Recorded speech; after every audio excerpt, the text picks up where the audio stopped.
Chapter 9, Earth and Mars. Part 1, The Second Men at Bay. Such were the beings that invaded the Earth when the second men were gathering their strength for a great venture in artificial evolution. The motives of the invasion were both economic and religious. The Martians sought water and vegetable matter, but they came also in a crusading spirit to liberate the terrestrial diamonds. Conditions on the Earth were very unfavorable to the invaders. Excessive gravitation troubled them less than might have been expected. Only in their most concentrated form did they find it oppressive. More harmful was the density of the terrestrial atmosphere, which constricted the tenuous animate cloudlets very painfully, hindering their vital processes and deadening all their movements. In their native atmosphere they swam hither and thither with ease and considerable speed, but the treacly air of the Earth hampered them, as a bird's wings are hampered underwater. Moreover, owing to their extreme buoyancy as individual cloudlets, they were scarcely able to dive down so far as the mountain tops. Excessive oxygen was also a source of distress. It tended to put them into a violent fever, which they had only been able to guard against very imperfectly. Even more damaging was the excessive moisture of the atmosphere, both through its solvent effect upon certain factors in the subvital units and because heavy rain interfered with the physiological processes of the cloudlets and washed many of their materials to the ground.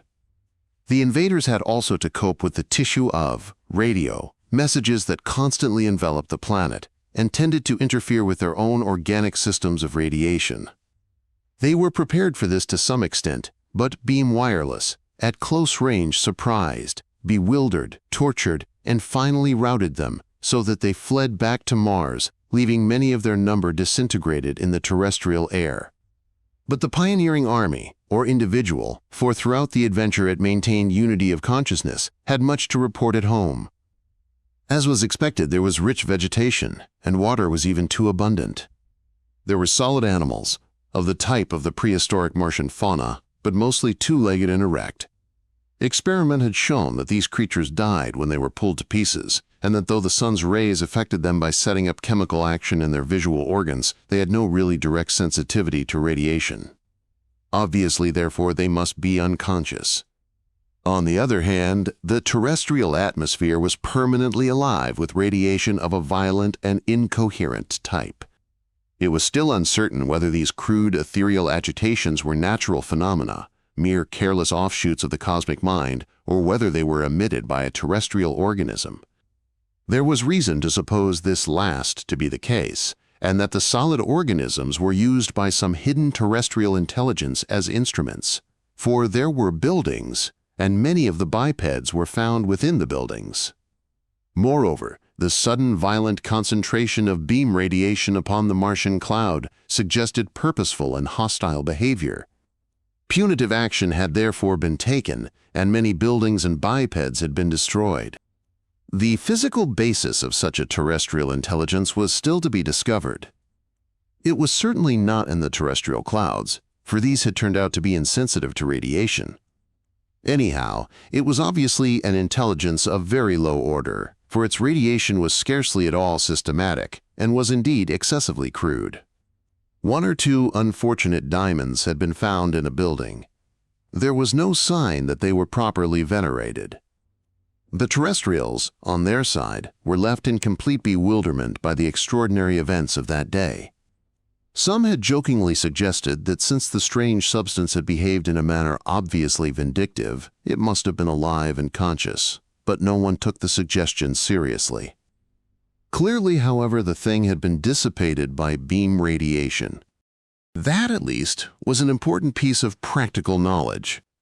But theoretical knowledge about the real nature of the clouds and their place in the order of the universe was, for the present, wholly lacking. To a race of strong cognitive interest and splendid scientific achievement, this ignorance was violently disturbing.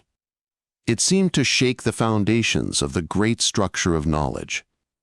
Many frankly hoped, in spite of the loss of life in the first invasion, that there would soon be another opportunity for studying these amazing objects, which were not quite gaseous and not quite solid, not apparently organic, yet capable of behaving in a manner suggestive of life. An opportunity was soon afforded. Some years after the first invasion, the Martians appeared again, and in far greater force. This time, moreover, they were almost immune from man's offensive radiation. Operating simultaneously from all the alpine regions of the Earth, they began to dry up the great rivers at their sources, and, venturing further afield, they spread over jungle and agricultural land, and stripped off every leaf. Valley after valley was devastated, as though by endless swarms of locusts, so that in whole countries there was not a green blade left. The booty was carried off to Mars. Myriads of the subvital units specialized for transport of water and food materials were loaded each with a few molecules of the treasure and dispatched to the home planet. The traffic continued indefinitely. Meanwhile, the main body of the Martians proceeded to explore and loot. They were irresistible. For the absorption of water and leafage, they spread over the countryside as an impalpable mist which man had no means to dispel. For the destruction of civilization, they became armies of gigantic cloud jellies, far bigger than the brute which had formed itself during the earlier invasion. Cities were knocked down and flattened, human beings masticated into pulp. Man tried weapon after weapon in vain. Presently, the Martians discovered the sources of terrestrial radiation in the innumerable wireless transmitting stations. Here at last was the physical basis of the terrestrial intelligence. But what a lowly creature, what a caricature of life. Obviously, in respect of complexity and delicacy of organization, these wretched, immobile systems of glass, metal, and vegetable compounds were not to be compared with the Martian cloud. Their only feat seemed to be that they had managed to get control of the unconscious bipeds who tended them. In the course of their explorations, the Martians also discovered a few more diamonds. The second human species had outgrown the barbaric lust for jewelry, but they recognized the beauty of gems and precious metals and used them as badges of office. Unfortunately, the Martians, in sacking a town, came upon a woman who was wearing a large diamond between her breasts, for she was mayor of the town and in charge of the evacuation. That the sacred stone should be used thus, apparently for the mere identification of cattle, shocked the invaders even more than the discovery of fragments of diamonds in certain cutting instruments. The war now began to be waged with all the heroism and brutality of a crusade. Long after a rich booty of water and vegetable matter had been secured, long after the terrestrials had developed an effective means of attack and were slaughtering the Martian clouds with high-tension electricity in the form of artificial lightning flashes, the misguided fanatics stayed on to rescue the diamonds and carry them away to the mountaintops, where, years afterwards, climbers discovered them, arranged along the rock edges in glittering files, like seabirds' eggs.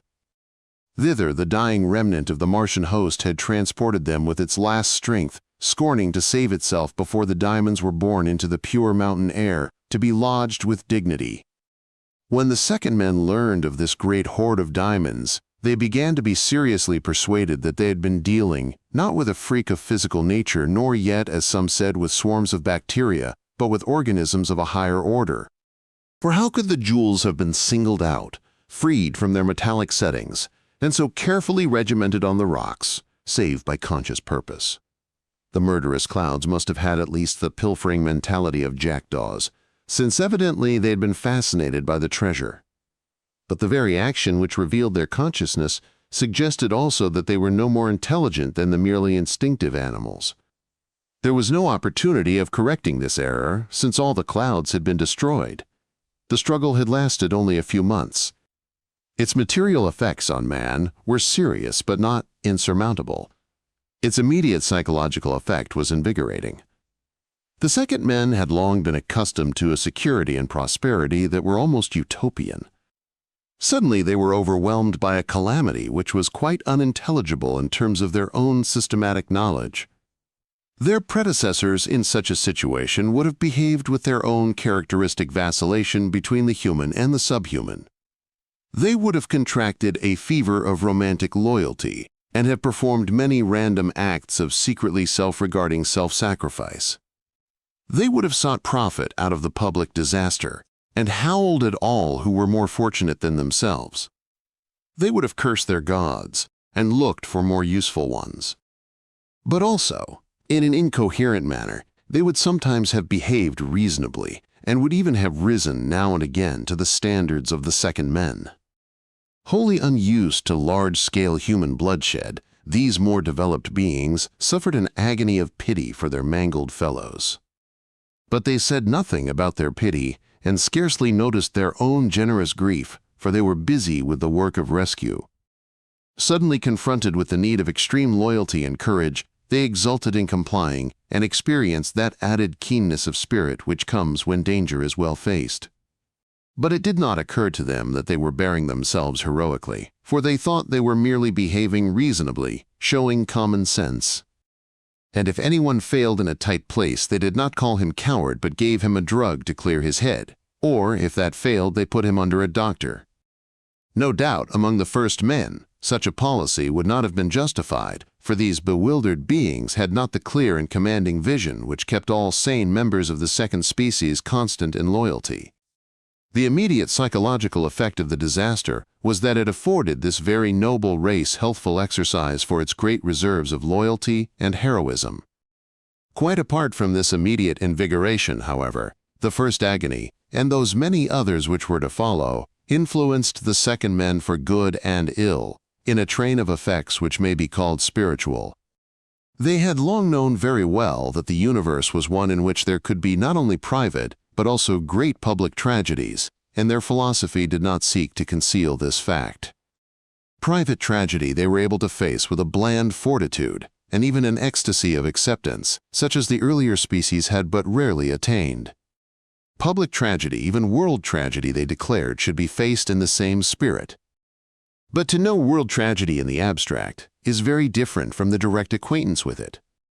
And now the second men, even while they held their attention earnestly fixed upon the practical work of defense, were determined to absorb this tragedy into the very depths of their being, to scrutinize it fearlessly, savor it, digest it, so that its fierce potency should henceforth be added to them.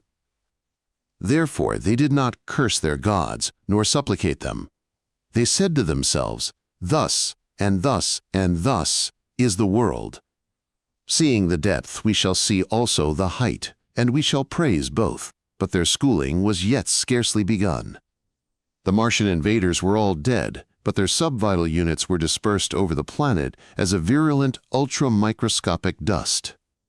For, though as members of the living cloud they could enter the human body without doing permanent harm, now that they were freed from their functions within the higher organic system, they became a predatory virus. Breathed into man's lungs, they soon adapted themselves to the new environment, and threw his tissues into disorder. Each cell that they entered overthrew its own constitution, like a state which the enemy has successfully infected with lethal propaganda through a mere handful of agents. Thus, though man was temporarily victor over the Martian superindividual, his own vital units were poisoned and destroyed by the subvital remains of his dead enemy. A race whose physique had been as utopian as its body politic was reduced to timid invalidity, and it was left in possession of a devastated planet. The loss of water proved negligible, but the destruction of vegetation in all the war areas produced for a while a world famine such as the second men had never known. And the material fabric of civilization had been so broken that many decades would have to be spent in rebuilding it. But the physical damage proved far less serious than the physiological. Earnest research discovered, indeed, a means of checking the infection, and, after a few years of rigorous purging, the atmosphere and man's flesh were clean once more. But the generations that had been stricken never recovered. Their tissues had been too seriously corroded. Little by little, of course, there arose a fresh population of undamaged men and women. But it was a small population, for the fertility of the stricken had been much reduced. Thus the earth was now occupied by a small number of healthy persons below middle age and a very large number of aging invalids. For many years these cripples had contrived to carry on the work of the world in spite of their frailty, but gradually they began to fail both in endurance and competence. For they were rapidly losing their grip on life and sinking into a long, drawn-out senility from which the second men had never before suffered, and at the same time the young, forced to take up work for which they were not equipped, committed all manner of blunders and crudities of which their elders would never have been guilty. But such was the general standard of mentality in the second human species, that what might have been an occasion for recrimination produced an unparalleled example of human loyalty at its best. The stricken generations decided almost unanimously that whenever an individual was declared by his generation to have outlived his competence, he should commit suicide. The younger generations, partly through affection, partly through dread of their own incompetence, were at first earnestly opposed to this policy. "Our elders," one young man said, "may have declined in vigor, but they are still beloved and still wise. We dare not carry on without them." But the elders maintained their point. Many members of the rising generation were no longer juveniles. And, if the body politic was to survive the economic crisis, it must now ruthlessly cut out all its damaged tissues. Accordingly, the decision was carried out. One by one, as occasion demanded, the stricken chose the peace of annihilation, leaving a scanty, inexperienced but vigorous population to rebuild what had been destroyed. 4 centuries passed, and then again the Martian clouds appeared in the sky. Once more, devastation and slaughter. Once more, a complete failure of the two mentalities to conceive one another. Once more, the Martians were destroyed. Once more, the pulmonary plague, the slow purging, a crippled population, and generous suicide. Again and again they appeared, at irregular intervals for 50,000 years. On each occasion, the Martians came irresistibly fortified against whatever weapon humanity had last used against them. And so, by degrees, men began to recognize that the enemy was no merely instinctive brute, but intelligent. They therefore made attempts to get in touch with these alien minds and make overtures for a peaceful settlement. But since obviously the negotiations had to be performed by human beings, and since the Martians always regarded human beings as the mere cattle of the terrestrial intelligence, the envoys were always either ignored or destroyed. During each invasion, the Martians contrived to dispatch a considerable bulk of water to Mars. And every time, not satisfied with this material gain, they stayed too long crusading until man had found a weapon to circumvent their new defenses, and then they were routed. After each invasion, man's recovery was slower and less complete, while Mars, in spite of the loss of a large proportion of its population, was in the long run invigorated with the extra water. Part 2. The Ruin of Two Worlds. Rather more than 50,000 years after their first appearance, the Martians secured a permanent footing on the Antarctic tableland and overran Australasia and South Africa. For many centuries, they remained in possession of a large part of the Earth's surface, practicing a kind of agriculture, studying terrestrial conditions, and spending much energy on the liberation of diamonds. During the considerable period before their settlement, their mentality had scarcely changed, but actual habitation of the Earth now began to undermine their self-complacency and their unity. It was borne in upon certain exploring Martians that the terrestrial bipeds, though insensitive to radiation, were actually the intelligences of the planet. At first this fact was studiously shunned, but little by little it gripped the attention of all terrestrial Martians. At the same time, they began to realize that the whole work of research into terrestrial conditions and even the social construction of their colony depended not on the public mind but on private individuals, acting in their private capacity. The colonial super-individual inspired only the Diamond Crusade and the attempt to extirpate the terrestrial intelligence, or radiation. These various novel acts of insight woke the Martian colonists from an age-long dream. They saw that their revered super-individual was scarcely more than the least common measure of themselves, a bundle of atavistic fantasies and cravings, knit into one mind and gifted with a certain practical cunning. A rapid and bewildering spiritual renaissance now came over the whole Martian colony. The central doctrine of it was that what was valuable in the Martian species was not radiation but mentality. These two utterly different things had been confused and even identified since the dawn of Martian civilization. At last they were clearly distinguished. A fumbling but sincere study of mind now began, and distinction was even made between the humbler and loftier mental activities. There is no telling whither this renaissance might have led, had it run its course. Possibly in time the Martians might have recognized worth even in minds other than Martian minds. But such a leap was at first far beyond them. Though they now understood that human animals were conscious and intelligent, they regarded them with no sympathy, rather indeed with increased hostility. They still rendered allegiance to the Martian race, or brotherhood, just because it was in a sense one flesh and, indeed, one mind.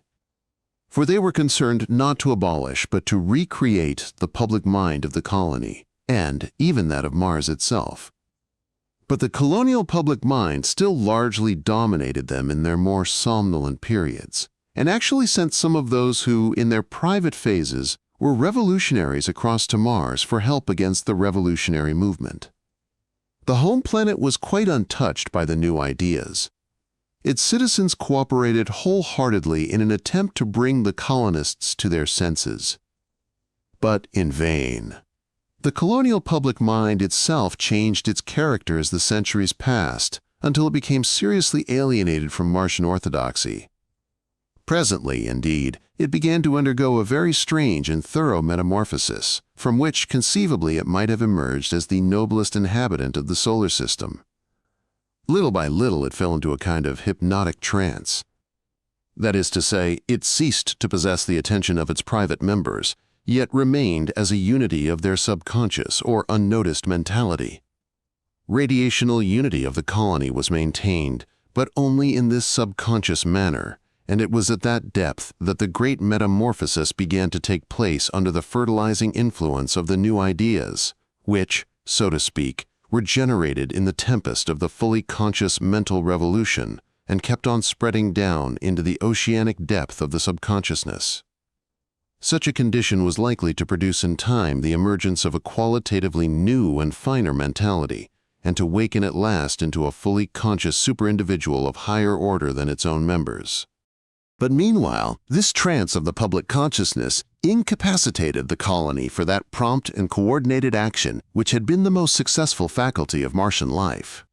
The public mind of the home planet easily destroyed its disorderly offspring and set about recolonizing the Earth. Several times during the next 300,000 years, this process repeated itself. The changeless and terribly efficient super-individual of Mars extirpated its own offspring on the Earth before it could emerge from the chrysalis.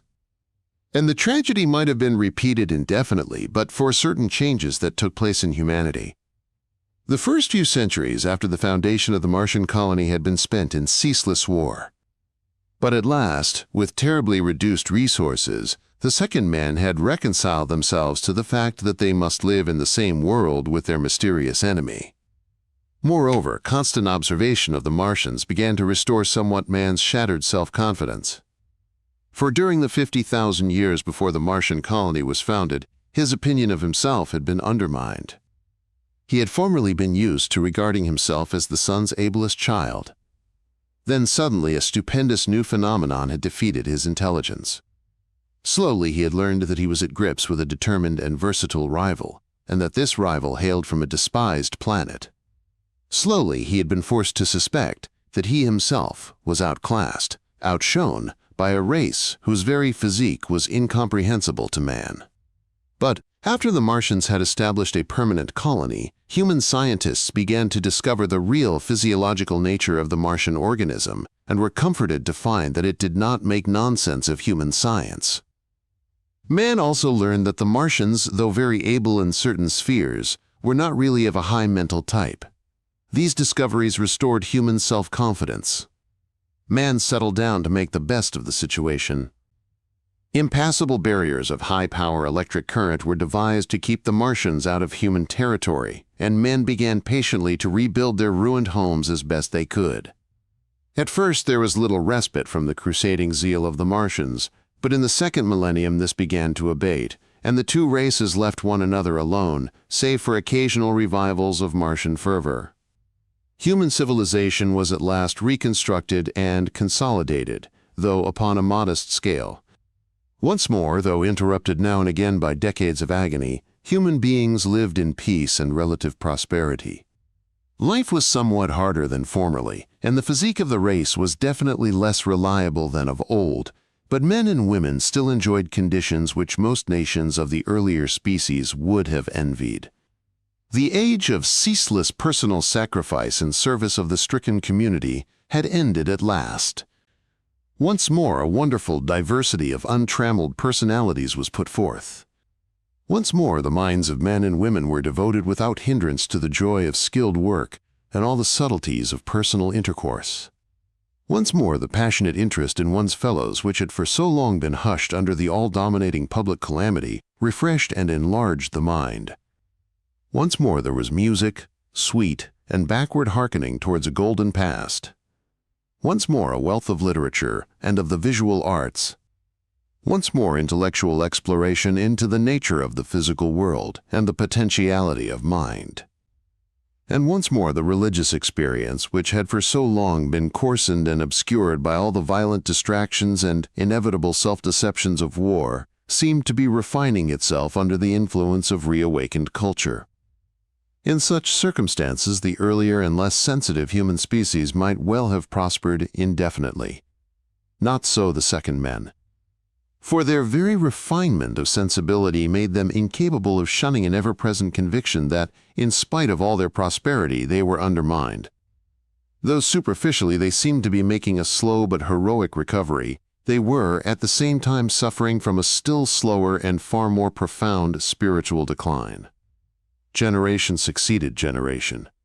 Society became almost perfected within its limited territory and its limitations of material wealth. The capacities of personality were developed with extreme subtlety and richness. At last, the race proposed to itself once more its ancient project of remaking human nature upon a loftier plane. But somehow it had no longer the courage and self-respect for such work. And so, though there was much talk, nothing was done. Epoch succeeded epoch, and everything human remained apparently the same. Like a twig that has been broken but not broken off, man settled down to retain his life and culture, but could make no progress. It is almost impossible to describe in a few words the subtle malady of the spirit that was undermining the second men. To say that they were suffering from an inferiority complex would not be wholly false, but it would be a misleading vulgarization of the truth. To say that they had lost faith, both in themselves and in the universe, would be almost as inadequate. Crudely stated, their trouble was that, as a species, they had attempted a certain spiritual feat beyond the scope of their still primitive nature. Spiritually, they had overreached themselves, broken every muscle, so to speak, and incapacitated themselves for any further effort. For they had determined to see their own racial tragedy as a thing of beauty, and they had failed. It was the obscure sense of this defeat that had poisoned them. For, being in many respects a very noble species, they could not simply turn their backs upon their failure and pursue the old way of life with the accustomed zest and thoroughness. During the earliest Martian raids, the spiritual leaders of humanity had preached that the disaster must be an occasion for a supreme religious experience. While striving mightily to save their civilization, men must yet, so it was said, learn not merely to endure, but to admire even the sternest issue. Thus and thus is the world. Seeing the depth, we shall see also the height, and praise both. The whole population had accepted this advice. At first they had seemed to succeed. Many noble literary expressions were given forth, which seemed to define and elaborate, and even actually to create in men's hearts this supreme experience. But as the centuries passed and the disasters were repeated, men began to fear that their forefathers had deceived themselves. Those remote generations had earnestly longed to feel the racial tragedy as a factor in the cosmic beauty, and at last they had persuaded themselves that this experience had actually befallen them. But their descendants were slowly coming to suspect that no such experience had ever occurred, that it would never occur to any man, and that there was, in fact, no such cosmic beauty to be experienced. The first men would probably, in such a situation, have swung violently either into spiritual nihilism or else into some comforting religious myth. At any rate, they were of too coarse-grained a nature to be ruined by a trouble so impalpable. Not so the second men. for they realized all too clearly that they were faced with the supreme crux of existence. And so, age after age, the generations clung desperately to the hope that, if only they could endure a little longer, the light would break in on them. Even after the Martian colony had been 3 times established and destroyed by the Orthodox race in Mars, the supreme preoccupation of the human species was with this religious crux. But afterwards, and very gradually, they lost heart. For it was borne in on them that either they themselves were by nature too obtuse to perceive this ultimate excellence of things, an excellence which they had strong reason to believe in intellectually, although they could not actually experience it, or the human race had utterly deceived itself, and the course of cosmic events after all was not significant, but a meaningless rigmarole. It was this dilemma that poisoned them. Had they been still physically in their prime, they might have found fortitude to accept it, and proceed to the patient exfoliation of such very real excellences as they were still capable of creating. But they had lost the vitality, which alone could perform such acts of spiritual abnegation. All the wealth of personality, all the intricacies of personal relationship, all the complex enterprise of a very great community, all art, all intellectual research had lost their savor. It is remarkable that a purely religious disaster should have warped even the delight of lovers in one another's bodies, actually taken the flavor out of food, and drawn a veil between the sunbather and the sun. But individuals of this species, unlike their predecessors, were so closely integrated that none of their functions could remain healthy while the highest was disordered. Moreover, the general slight failure of physique, which was the legacy of age-long war, had resulted in a recurrence of those shattering brain disorders which had dogged the earliest races of their species. The very horror of the prospect of racial insanity increased their aberration from reasonableness. Little by little, shocking perversions of desire began to terrify them. Masochistic and sadistic orgies alternated with phases of extravagant and ghastly revelry. Acts of treason against the community, hitherto almost unknown, at last necessitated a strict police system. Local groups organized predatory raids against one another. Nations appeared, and all the phobias that make up nationalism. The Martian colonists, when they observed man's disorganization, prepared, at the instigation of the home planet, a very great offensive. It so happened that at this time the colony was going through its phase of enlightenment, which had always hitherto been followed sooner or later by chastisement from Mars. Many individuals were, at the moment, actually toying with the idea of seeking harmony with man, rather than war. But the public mind of Mars, outraged by this treason, sought to overwhelm it by instituting a new crusade. Man's disunion offered a great opportunity. The first attack produced a remarkable change in the human race. Their madness seemed suddenly to leave them. Within a few weeks, the national governments had surrendered their sovereignty to a central authority. Disorders, debauchery, perversions wholly ceased. The treachery and self-seeking and corruption, which had by now been customary for many centuries, suddenly gave place to universal and perfect devotion to the social cause. The species was apparently once more in its right mind. Everywhere, in spite of the war's horrors, there was gay brotherliness, combined with a heroism, which clothed itself in an odd extravagance of jocularity. The war went ill for man. The general mood changed to cold resolution. And still, victory was with the Martians. Under the influence of the huge fanatical armies which were poured in from the home planet, the colonists had shed their tentative pacifism and sought to vindicate their loyalty by ruthlessness. In reply, the human race deserted its sanity and succumbed to an uncontrollable lust for destruction. It was at this stage that a human bacteriologist announced that he had bred a virus of peculiar deadliness and transmissibility, with which it would be possible to infect the enemy, but at the cost of annihilating also the human race. It is significant of the insane condition of the human population at this time that, when these facts were announced and broadcast, there was no discussion of the desirability of using this weapon. It was immediately put in action, the whole human race applauding. Within a few months, the Martian colony had vanished, Their home planet itself had received the infection, and its population was already aware that nothing could save it. Man's constitution was tougher than that of the animate clouds, and he appeared to be doomed to a somewhat more lingering death. He made no effort to save himself, either from the disease which he himself had propagated, or from the pulmonary plague which was caused by the disintegrated substance of the dead Martian colony. All the public processes of civilization began to fall to pieces, for the community was paralyzed by disillusion and by the expectation of death. Like a beehive that has no queen, the whole population of the earth sank into apathy.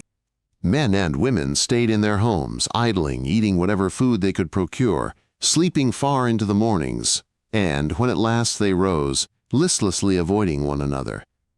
Only the children could still be gay, and even they were oppressed by their elders' gloom. Meanwhile, the disease was spreading. Household after household was stricken and was left unaided by its neighbors.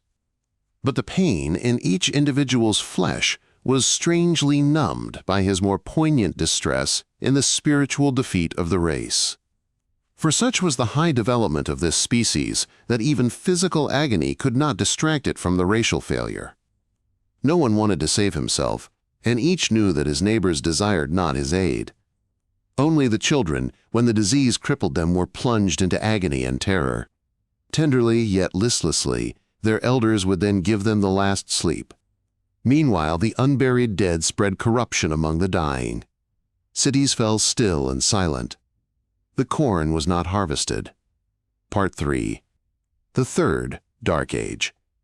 So contagious and so lethal was the new bacterium that its authors expected the human race to be wiped out as completely as the Martian colony. Each dying remnant of humanity, isolated from its fellows by the breakdown of communications, imagined its own last moments to be the last of man. But by accident, almost one might say by miracle, a spark of human life was once more preserved, to hand on the sacred fire. A certain stock or strain of the race, promiscuously scattered throughout the continents, proved less susceptible than the majority.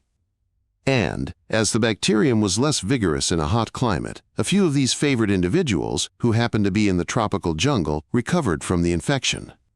And of these few, a minority recovered also from the pulmonary plague, which, as usual, was propagated from the dead Martians. It might have been expected that from this human germ a new civilized community would have soon arisen. With such brilliant beings as the second men, surely a few generations, or at the most a few thousand years, should have sufficed to make up the lost ground. But no. Once more, it was in a manner the very excellence of the species that prevented its recovery and flung the spirit of Earth into a trance which lasted longer than the whole previous career of mammals. Again and again, some 30 million times, the seasons were repeated, and throughout this period man remained as fixed in bodily and mental character as, formerly, the platypus. Members of the earlier human species must find it difficult to understand this prolonged impotence of a race far more developed than themselves.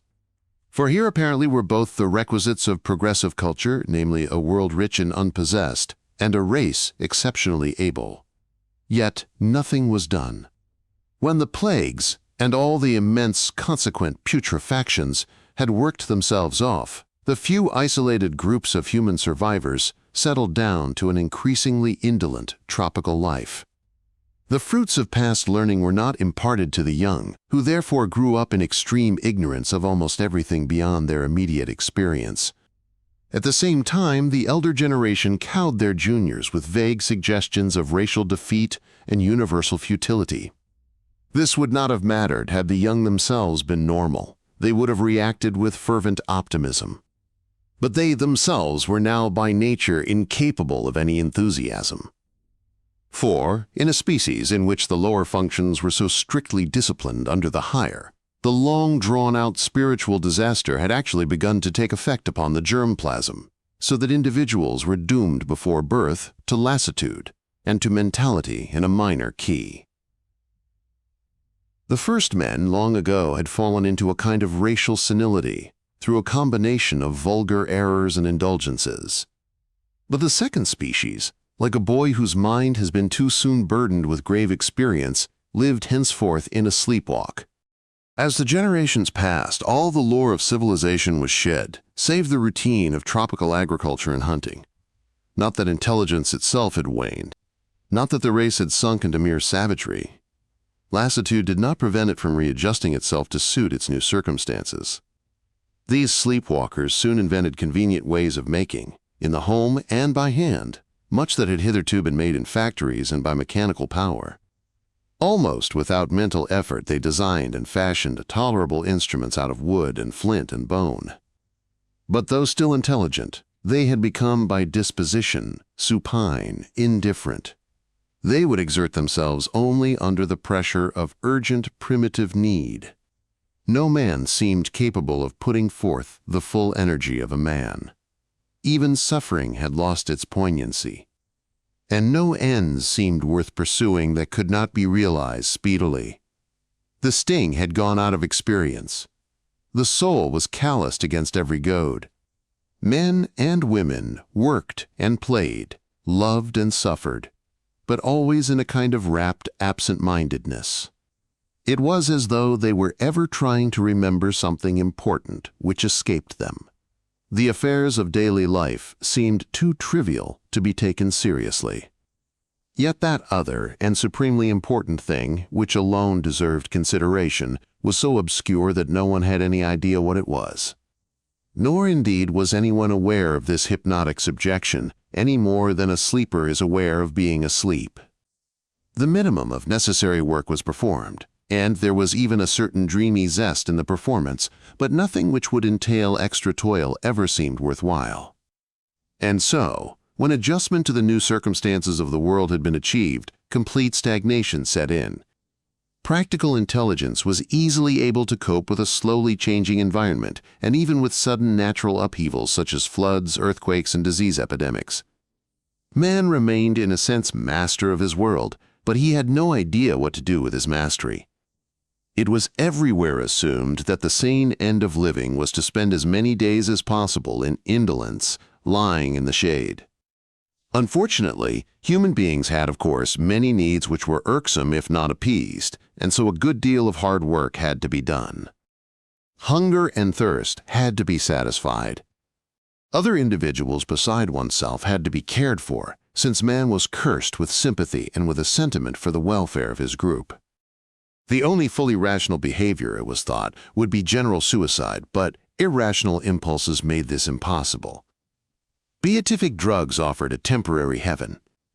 But, far as the second men had fallen, they were still too clear-sighted to forget that such beatitude is outweighed by subsequent misery. Century by century, epoch by epoch, man glided on in this seemingly precarious yet actually unshakable equilibrium. Nothing that happened to him could disturb his easy dominance over the beasts and over physical nature. Nothing could shock him out of his racial sleep. Long drawn-out climatic changes made desert, jungle, and grassland fluctuate like the clouds. As the years advanced by millions, ordinary geological processes, greatly accentuated by the immense strains set up by the Patagonian upheaval, remodeled the surface of the planet. Continents were submerged or lifted out of the sea, till presently there was little of the old configuration. And along with these geological changes went changes in the fauna and flora. The bacterium, which had almost exterminated man, had also wrought havoc amongst other mammals. Once more the planet had to be restocked, this time from the few surviving tropical species. Once more there was a great remaking of old types, only less revolutionary than that which had followed the Patagonian disaster. And since the human race remained minute, through the effects of its spiritual fatigue, other species were favored. Especially the ruminants and the large carnivora increased and diversified themselves into many habits and forms. But the most remarkable of all the biological trains of events in this period was the history of the Martian subvital units that had been disseminated by the slaughter of the Martian colony and had then tormented men and animals with pulmonary diseases. As the ages passed, certain species of mammals so readjusted themselves that the Martian virus became not only harmless but necessary to their well-being. A relationship which was originally that of parasite and host became in time a true symbiosis, a cooperative partnership, in which the terrestrial animals gained something of the unique attributes of the vanished Martian organisms. The time was to come when man himself should look with envy on these creatures and finally make use of the Martian virus for his own enrichment. But meanwhile, and for many million years, almost all kinds of life were on the move, save man. Like a shipwrecked sailor, he lay exhausted and asleep on his raft long after the storm had abated. But his stagnation was not absolute. Imperceptibly, he was drifting on the oceanic currents of life and in a direction far out of his original course. Little by little, his habit was becoming simpler, less artificial, more animal. Agriculture faded out, since it was no longer necessary in the luxuriant garden where man lived. Weapons of defense and of the chase became more precisely adapted to their restricted purposes, but at the same time less diversified and more stereotyped. Speech almost vanished, for there was no novelty left in experience. Familiar facts and familiar emotions were conveyed increasingly by gestures which were mostly unwitting. Physically, the species had changed little. Though the natural period of life was greatly reduced, this was due less to physiological change than to a strange and fatal increase of absent-mindedness in middle age. The individual gradually ceased to react to his environment, so that even if he escaped a violent death, he died of starvation. Yet in spite of this great change, the species remained essentially human. There was no bestialization, such as had formerly produced a race of submen. These tranced remnants of the second human species were not beasts but innocents, simples, children of nature, perfectly adjusted to their simple life. In many ways, their state was idyllic and enviable. But such was their dimmed mentality that they were never clearly aware even of the blessings they had, still less, of course, of the loftier experiences which had kindled and tortured their ancestors.